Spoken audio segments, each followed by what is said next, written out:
The story unfolds in a bustling bar where French works as a security guard. The atmosphere shifts as a rowdy group of unruly veterans stirs up trouble, eager for a confrontation. Sensing the escalating tension, the bar owner calls on French to step in and restore order. With a calm demeanor, French attempts to diffuse the situation, urging the patrons to take their disputes outside to avoid damaging the establishment. However, instead of heeding his advice, the group becomes increasingly aggressive, hurling racial slurs at him due to his British heritage. As French tries to walk away from the confrontation, one of the patrons pushes him, igniting a brutal brawl. Oh, dear.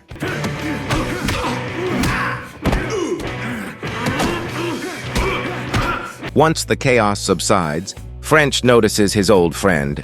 Sue has been watching the entire incident unfold. The bar owner, furious at the damage caused, fires French on the spot. Now without a job, French accepts Sue's invitation to join her for breakfast. Over steaming cups of coffee, Sue reveals that their former boss, Tommy, is looking for French to help with debt collection again. He shares his harrowing experience of surviving gunfire, revealing that one of the bullets is still lodged in his ribs. Though haunted by memories of their last violent encounter, French initially declines the offer. However, when he learns that the job only requires collecting from 3 individuals and promises a substantial payout of $70,000, he reluctantly agrees to team up with Sue once more. As they prepare to leave, Sue notices a black SUV lurking nearby, watching them intently. Their first stop is at the home of Lady Mallory, a wealthy French widow who amassed her fortune through her late Ukrainian gangster husband. Sue warns French that Mallory is not to be underestimated. She allegedly inherited her wealth after eliminating all her former bosses. Their meeting with Lady Mallory begins on a surprisingly cordial note. She greets them warmly, offering drinks and fining negotiation, yet Sue remains wary. He knows that her late husband's notorious reputation indicates she won't part with her money easily. To their astonishment, Mallory instructs her assistant to hand over a bag of cash while recording the transaction as proof. She then requests Sue to stay behind for a moment, hinting at their romantic history. Feeling uneasy about how smoothly things are going, Sue's instincts prove correct when a black SUV suddenly blocks their exit. 4 of Mallory's bodyguards emerge, demanding the return of the money. In an instant, French realizes that this job is far from the straightforward task Sue had promised, leading to an explosive confrontation. "You hit me with the balance. Go and get out of here." After a fierce struggle, French and Sue manage to overpower the thugs and escape. Their next target is Esteban Madrid, a debt-ridden fight promoter hiding out in his own gym who owes $95,000. Before they exit the car, Sue cautions French that Madrid has a stable of tough fighters inside and that they need to be prepared for trouble. Upon entering the gym, Madrid puts on a display of bravado, boasting about his connections while surrounding himself with young boxers. Instead of paying up, Madrid proposes a wager. If French and Sue can defeat one of his top fighters in the ring, he will hand over the cash. If they lose, they owe him nothing. "Come on, mate. You all right?" "I think he moved a bullet." "Save, terms, English on, mate? Come on. Rules, right?" Yeah.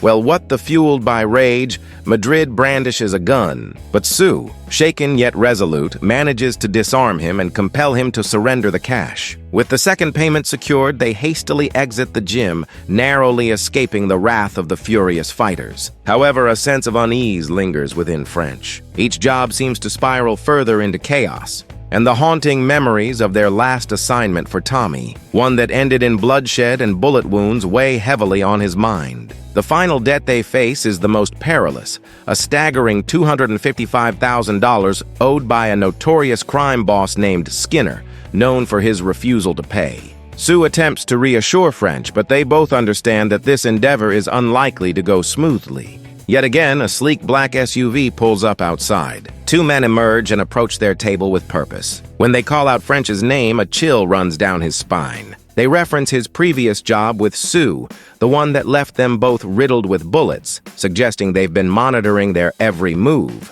In a fit of frustration, Sue steps outside to call Tommy. As he explains their current situation and inquires about the 2 men in the SUV, Tommy reveals a shocking truth. Barbossa's brother has taken him hostage, compelling French and Sue to collect debts in Tommy's name. Disturbed by this revelation, Sue returns to the car but chooses to keep it to himself. Their final destination is Skinner's warehouse, initially confronted by Skinner's bodyguard. They are soon met by Skinner himself, who calmly asserts that the money does not belong to Tommy and flatly refuses to pay. In a fit of anger, French pulls out a short gun and threatens to end the matter swiftly, but Skinner remains unfazed. At last, Sue loses his patience and delivers a brutal beating to Skinner. Bloodied and on the floor, Skinner reluctantly orders his man to retrieve the cash from the office. French calls out to the bodyguard, warning him against any foolishness. Instead of complying, the man bolts with the bag of money. French gives chase, catching up to him and delivering a punishing blow before reclaiming the cash.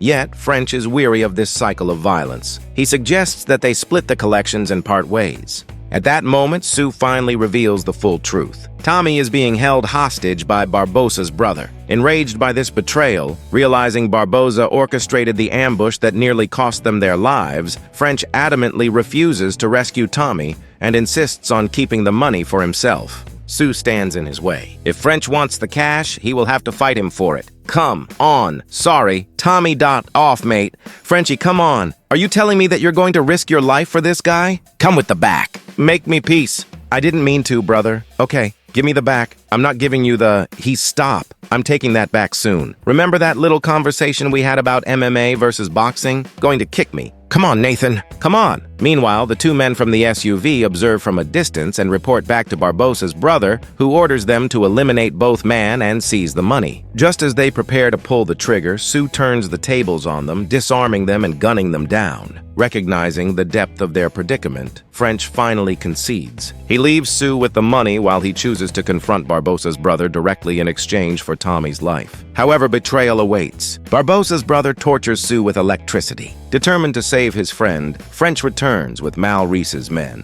A bloody firefight ensues as they cut down Barbossa's crew, but not before Barbossa's brother shoots Tommy. Consumed by fury, Sue grabs a gun and executes Barbossa's brother without hesitation. French drags him outside as Mal Reese's men finish off the remaining survivors. Covered in blood and sweat, they escape in Mal Reese's vehicle just as the police arrive. Months later, French and Sue visit Tommy's grave. Overwhelmed with grief, Sue confesses how deeply the loss haunts him. The film concludes with French driving Sue toward a new beginning, a meeting with his next potential employer, ready to hire him as a debt collector once more. Thank you for watching. If you're new here, don't forget to subscribe for more recaps. Until next time, have a wonderful day.